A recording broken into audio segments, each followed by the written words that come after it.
যেটা অজানা সেটা আমি বললাম আমার অভিজ্ঞতা থেকে, ঠিক আছে। আরেকটা বিষয় বলে এর মাইলেজের বিষয়টা, বাট এই সকাপটা দেখলাম যে RS ফাহিম চৌধুরী, তারপরে আপনার হচ্ছে এই যে ওর যে টিম মেম্বারগুলো ছিল ওরা আপসাইড ডাউন হেই হোয়াটসঅ্যাপ গাইস, আজকে আবার আসলাম নতুন একটা ভিডিও নিয়ে। ভিডিও বলতে আজকের ভিডিওটা যারা 4V লাভার প্লাস যারা 4V পছন্দ করেন, 4V কিনতে যাচ্ছেন এদের জন্য, ঠিক আছে। 4Vর অনেক রিয়েল কয়েকটা বিষয় আছে, অনেক রেয়ার, এই বিষয়গুলো কেউ বলে না।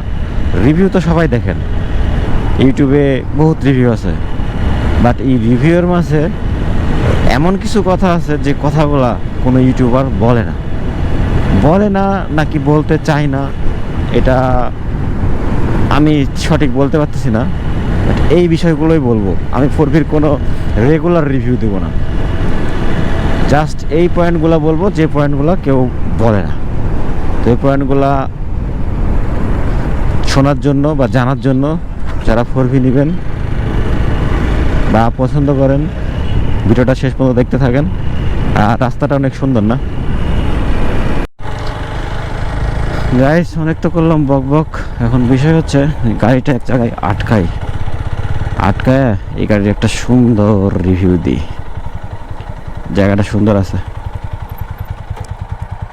বিষয় হচ্ছে যে আপনার 4Vর যে কথাগুলো কেউ বলে না কি, প্রথম স্টেপ হচ্ছে টায়ার। এটা জানে ম্যাক্সিমাম মানুষ, অনেক রিভিউয়ার বলে আমার টায়ার চেঞ্জ করা, যে এটা হচ্ছে MRF, আর আপনার পেছনেরটা হচ্ছে এইটাও MRF, দুইটা MRF-এর টায়ার লাগানো, ওই জন্য গ্রিপ ভালো পায়, স্লিপ করে না।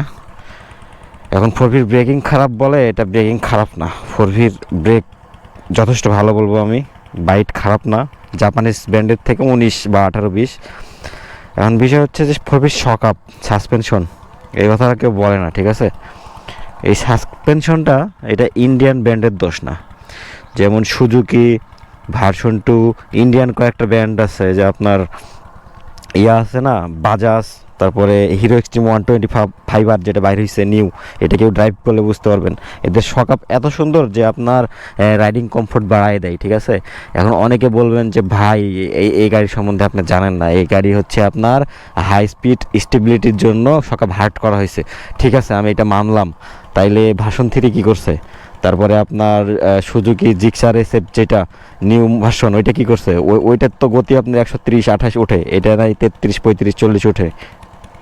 এটা আমারে বুঝান GSX-R ভাই, এটার শকআপ আসলেই হার্ড, এটার সাসপেনশন হার্ড, এটা রাইডিং কমফোর্ট কমায় দেয় 4Vর, এই বিষয়টা কেউ বলে না। যখন এটা চালাইবেন আপনি বুঝতে পারবেন না, আপনি এটা চালাতে অভ্যস্ত হয়ে যাবেন, তারপরে একটা ইয়াতে যাবেন আপনার এই ভার্সন 2 বা কোনো জাপানিজ ব্র্যান্ড বা যেসব নাম বললাম, এইসব একটা চালাইলে আপনি বুঝতে পারবেন যে কি এটাতে মিস আছে, এটা কিন্তু কেউ বলে না। এখন তারপরে নেক্সট যেটা বিষয় সেটা হচ্ছে আপনার এই বডি ফ্রেম, এই যে বডি যে ফ্রেমটা আছে আপনার, কীভাবে বুঝাবো এটা এটা এটা তো নতুন বাইকার রাইডার যারা কিনবেন বাইক তারা তো বুঝবেন না, এটা তো না বুঝেই বাইক কিনে ফেলবেন। যে ফ্রেমটা আছে, ফ্রেমটা কিন্তু সোজাসুজি ডায়মন্ড শেপ না।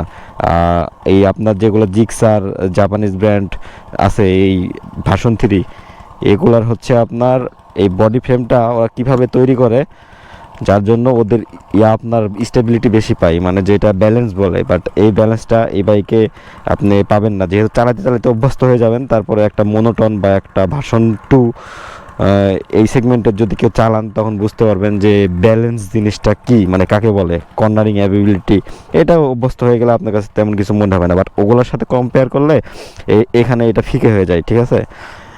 এখন যারা কিনবেন এই দুটো কথা ওই বাকি রিভিউয়ারদের বাইরে মাথায় রেখে কিনবেন, বাকি রিভিউয়ার তো এই কথা বলে না যে আপনার এই সাসপেনশনের এই কথাটা, যে আপনি অন্যটার মতো কমফোর্ট পাবেন না, একটা থ্যাকনায় পড়লেন, একটা খাদ গর্তের মধ্যে পড়লেন, আপনি মানে একটু ভাঙাচোরা রাস্তায় গেলেন, বা যে রাস্তাটা সমান না, যে এই এলাকার এই রাস্তাগুলো হাইওয়ের মতো সমান না, হাইওয়েতে মজা লাগে, এগুলো হচ্ছে আপনার ধরেন যে কীরকম ঢেউ ঢেউ ভাব, বুঝছেন তো, এই জায়গায় আপনি ওই স্টেবিলিটি পাবেন না, যে স্টেবিলিটিটা আপনার ভার্সন 2 মোনোটন বা যে এক্সট্রিম 125R কথা বললাম, তারপরে বাজাজের গাড়িগুলো আছে, বাজাজের যেই নতুন গাড়িগুলা এগুলার মতো বাজাজেও ভালো শকআপ, কিন্তু এটার এই হার্ডনেস আছে শকআপে।